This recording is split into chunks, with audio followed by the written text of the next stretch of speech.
sur Daphné Art Portrait.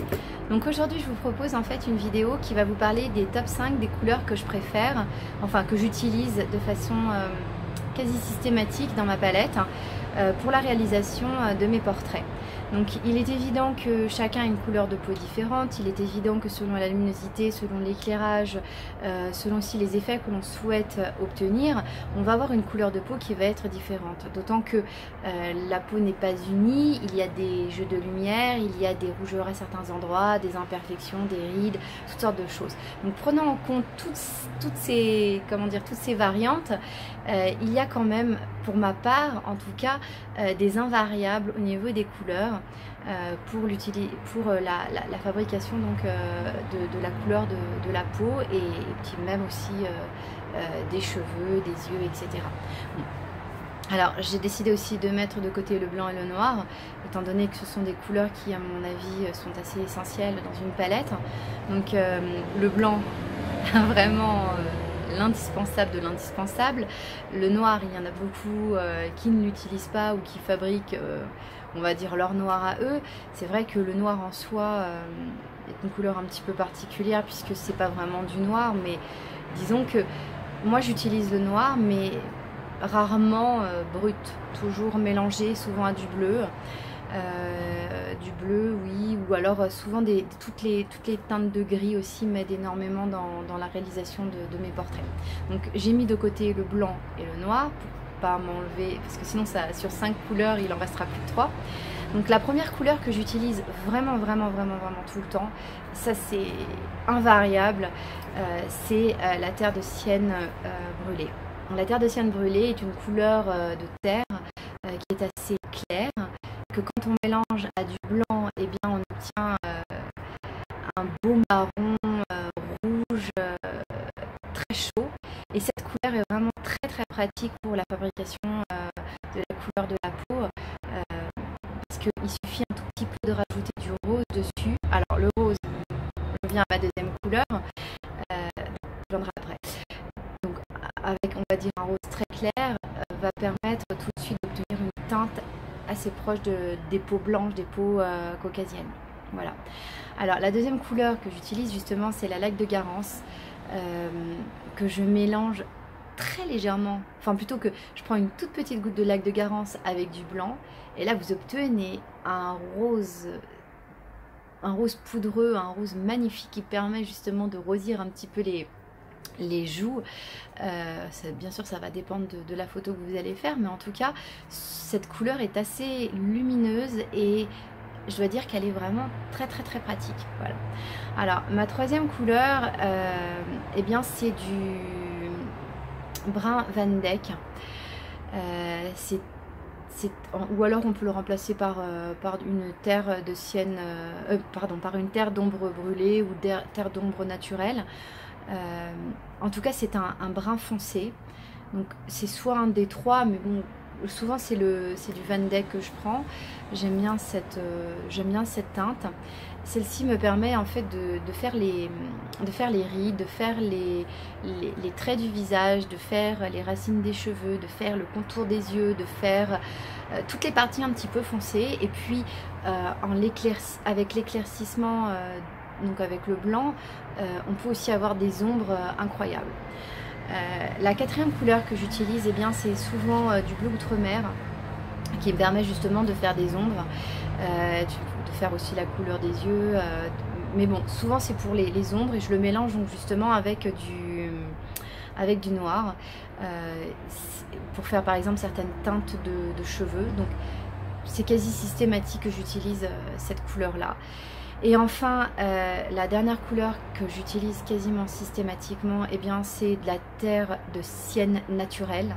Donc celle-ci donne un jaune un petit peu plus froid, un jaune caramel quand on mélange avec du blanc, ou alors de l'ocre jaune pour certains, mais disons que l'ocre jaune est beaucoup plus clair, donc je préfère l'avoir enfoncé et avoir la possibilité de l'éclaircir par moi-même. Donc cette terre de sienne naturelle me permet de faire des cheveux blonds par exemple, me permet aussi de faire des ombres, de faire des rides, de faire des mouvements dans le visage. En fait, il y a pas mal d'utilités, hein. C'est vrai qu'il n'y a pas qu'une seule utilité, mais on va dire que de façon générale, cette couleur-là me permet vraiment de... Enfin, elle s'utilise sur plusieurs plans. Par exemple, pareil, avec la terre de sienne brûlée mélangée donc avec du blanc, avec un tout petit peu de... Donc, le mélange de Garance, de lac de Garance et du blanc, donc du rose très très clair, et puis une petite pointe de terre de sienne naturelle va permettre donc de désaturer un petit peu l'ensemble et d'obtenir des couleurs extrêmement réalistes. Donc tout ça, bien sûr, je vous montre en même temps que je vous explique. Donc c'est vraiment, quand on veut en tout cas obtenir un portrait réaliste, ces couleurs-là nous permettent vraiment d'avoir des teintes très, très proches du réel. Et enfin, donc avec cet ensemble, il ne faut pas oublier qu'on peut faire le blanc et le noir, faire toutes sortes de nuances de gris, et que cette nuance de gris mélangée aux couleurs que l'on a obtenues, à la palette de couleurs que l'on a obtenue, ces mélanges de gris donc permettent de désaturer aussi énormément les couleurs. Donc si vous recherchez des portraits, on va dire assez naturels, assez proches du vrai, on n'a pas les joues rouges flamboyants, les cheveux jaunes flamboyants, enfin après ça dépend des gens, mais de façon générale on a quand même une couleur qui est assez désaturée. Donc grâce à ces ensembles de couleurs là, on arrive un petit peu à obtenir un équilibre. Après, dans les couleurs qu'on peut rajouter en plus, mais là véritablement, donc là je sors donc de mon top 5 de mes couleurs, on va dire, impossible à enlever. Il m'arrive de prendre donc un ocre jaune, en effet, parce que ça me permet d'avoir une couleur un petit peu plus... encore pareil, caramel, donc je me sers pas mal pour certains reflets ou pour certaines expressions du visage, voire même parfois du vert, dans certaines expressions du visage. On peut obtenir, mais alors quand je dis du vert, hein, c'est pas une grosse tache verte, c'est quelques petits traits de vert parfois permettent de mettre en valeur certaines ombres, lumières dans un visage, dans un regard. Il y a aussi des couleurs, par exemple, des mélanges que j'aime beaucoup faire, c'est des violets extrêmement clairs. Pareil pour faire des ombres.